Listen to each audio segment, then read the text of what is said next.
Merhaba, biz bugün Troya'ya gidiyoruz. Troya'da görüşürüz. Truva köyünde.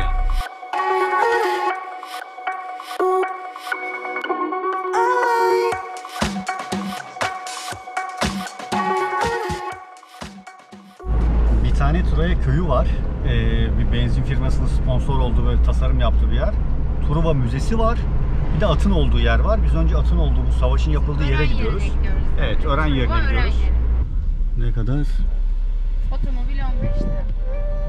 O 5 dakika ücretsiz şey bence. Bu ne lan, bu fiyata ben girmem diyenler için. Evet. Bence hızlıca bak gel. Kamercığım sen. Biz hiç inmeyelim. Arkadaşlar 60 lira müze kart çıkarttırıyorsunuz Türk kimliğinizle. Özellikle sor, Türk kimliğim var mı dedi, bilmiyorum yani niye soru bilmiyorum, var dedim. Öğrenci kimliğiniz varsa, benim vardı, yüksek lisans öğrenci kimliğim var. Bitirmediğim için öğrenci kimliği var. O yüzden bana 30 lira bir müze kart çıkartıyorum. Bir yıl boyunca galiba kullanabileceğim. Evet Meltem Hanım. Ne oldu? Ben müze kart çıkartıyoruz. Gerçekten mi? Aha. Ve bundan sonra gezeriz o zaman. Gezeriz. Bana 30, sana 60. Neden? Ben öğrenci kimliğimi verdim. Bana yazıklar olsun. Hadi o zaman. Çok güzel bir köy. Ben çok heyecanlıyım tarihi açısından da. Bilmiyorum nasıl olacak.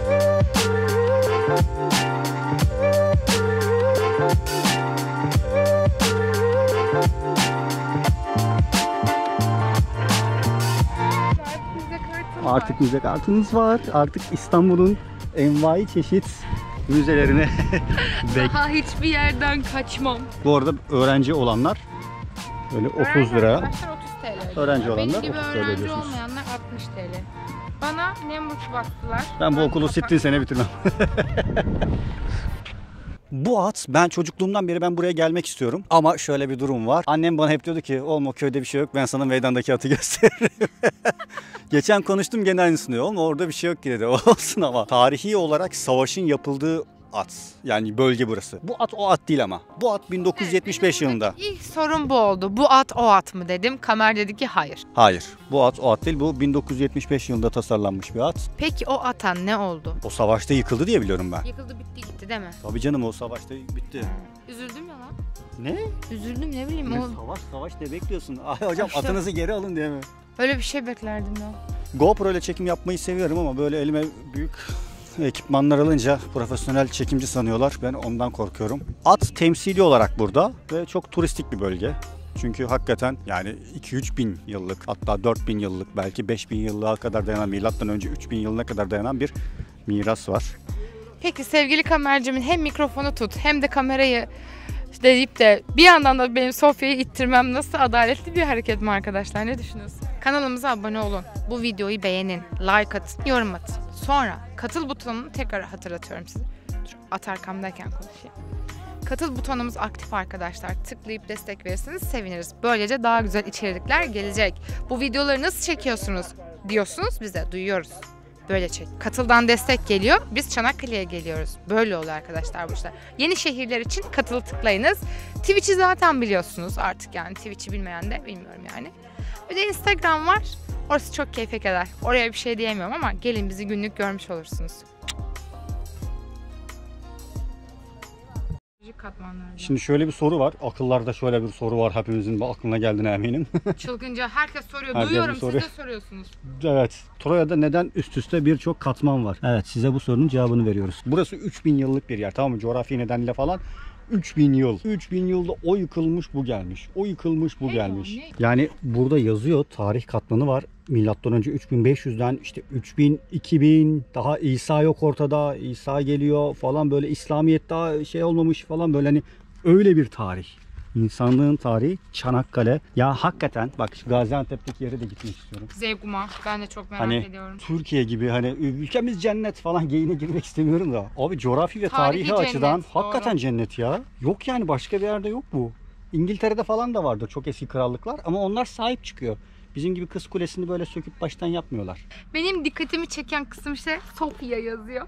Sofya Şilimen mi? Öyle bir şey yazıyor. Aa, dur yakından bakabiliyor muyum? Giremiyoruz.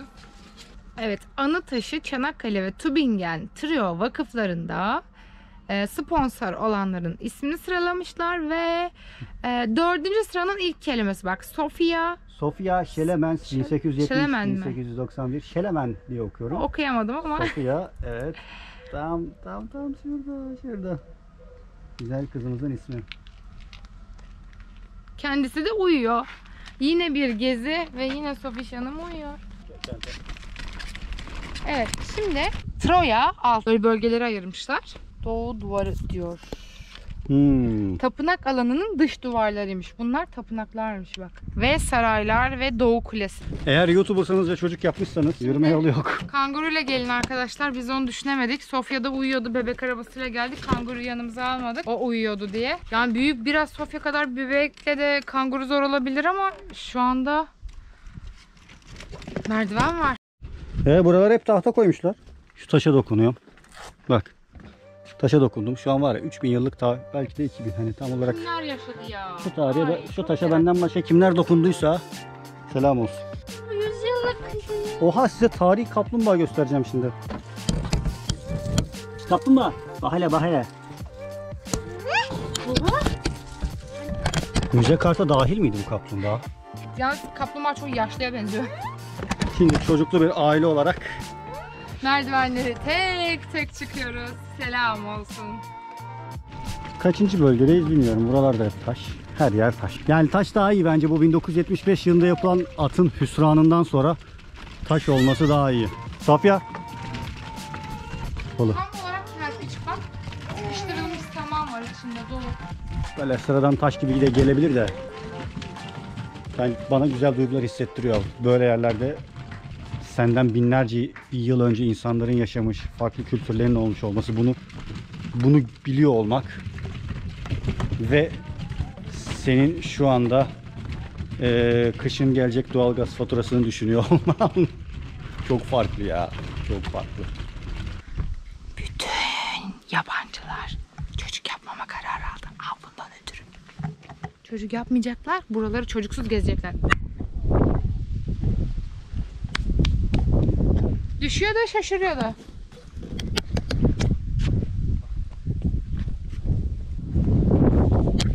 Sofya ile birlikte size bir şeyler anlatmaya devam ediyoruz. Şu anda gene böyle bir sesli tabelanın yanındayız. Burada Trio'nun farklı katmanlarını anlatmaya çalışıyor.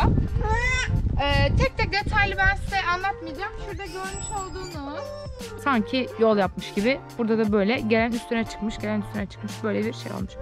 Ah, şurada da varmış. Bu arada içerisi çok güzel zeytin ağaçları ve incir ağaçlarıyla dolu. Onun dışında böyle normal güzel ağaçlar da var, başka yeşil ağaçlar da. Kaplumbağa var, sincap var. Hayvanlar doğal ortamında burada güzel, mutlu yaşıyorlar. Doğal ortamında bir Sofya.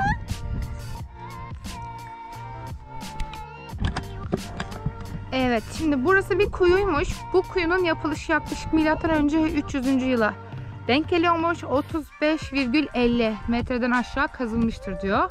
Ve farklı birileri. Kuyu. Şuraya bak. Ama işte gözükmüyor. Kapanmış yani. Ay mis gibi bir zeytin ağacı. Şunun tomurcuklara bakın, zeytinlere. Sincap. Kaçma. Sincapa bakın, zeytin yiyor. Görebiliyor musunuz? Sence bu sincapı görüyorlar mıdır? Elinde zeytin ya da palamut var. Görüyoruz din yorumları lütfen. Ha orada gördüm. Bu beni üzer. Onu da görmediyseniz yok artık.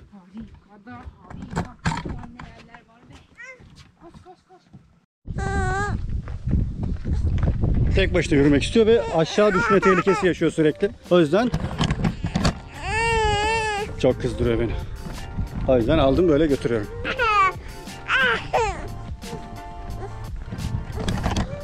Burası şehrin kalanı. Burası Vim Sarayı. Orada mermer var ya, yeni yapmışlar.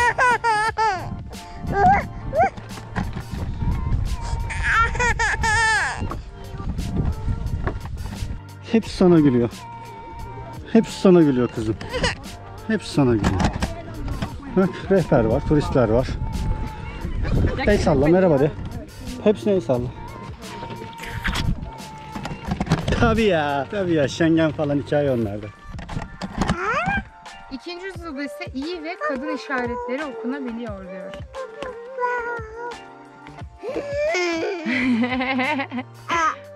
Aa. Yoruldum. Gülme, yoruldum.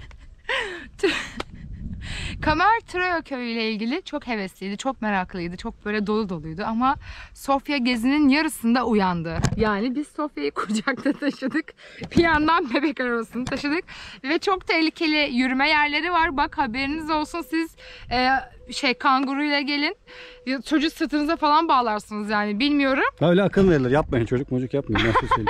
Ya yapılmışlara sesleniyorum ben, önden yapılmışlara sesleniyorum. Biz yaptıysak ne oluyor ya da yapsın. Yok ya, öyle çocuksuz geziyoruz. Hele şiki var, yok. Neyse, turu tamamladık arkadaşlar. Şuradan girdik. Bakın şöyle büyük bir tur attık Sofya ile birlikte.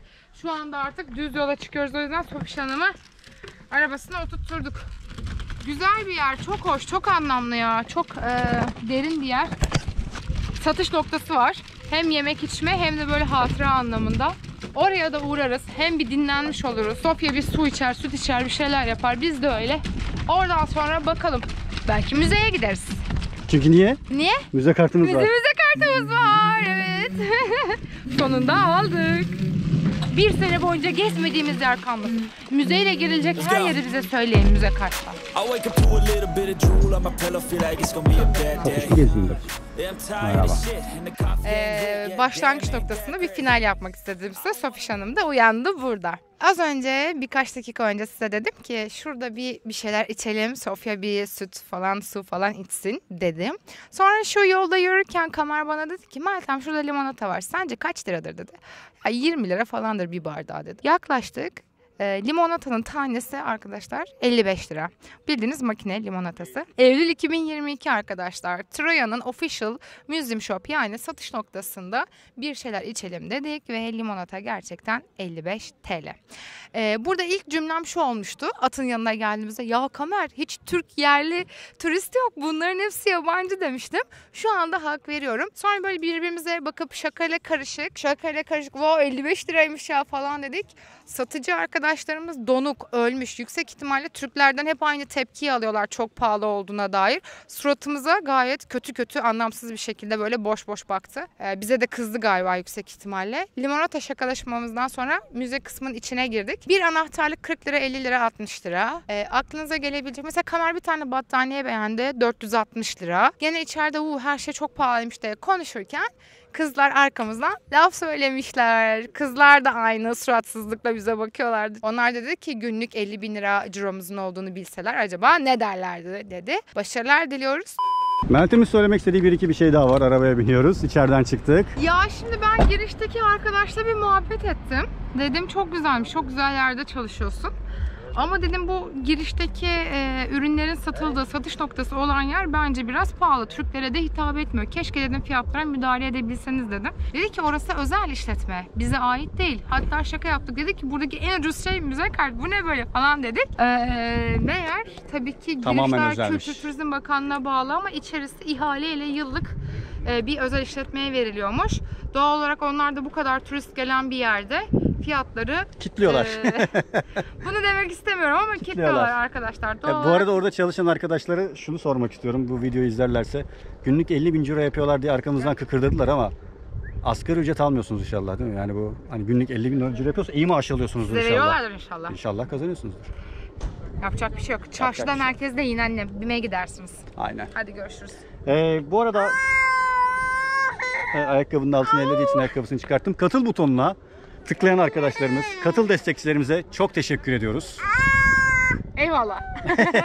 Eyvallah. Bütçenize göre katıla desteklerseniz harika olur. Abone olursanız seviniriz. Yeni yerlerde görüşmek üzere. Görüşürüz. Kendinize iyi bakın.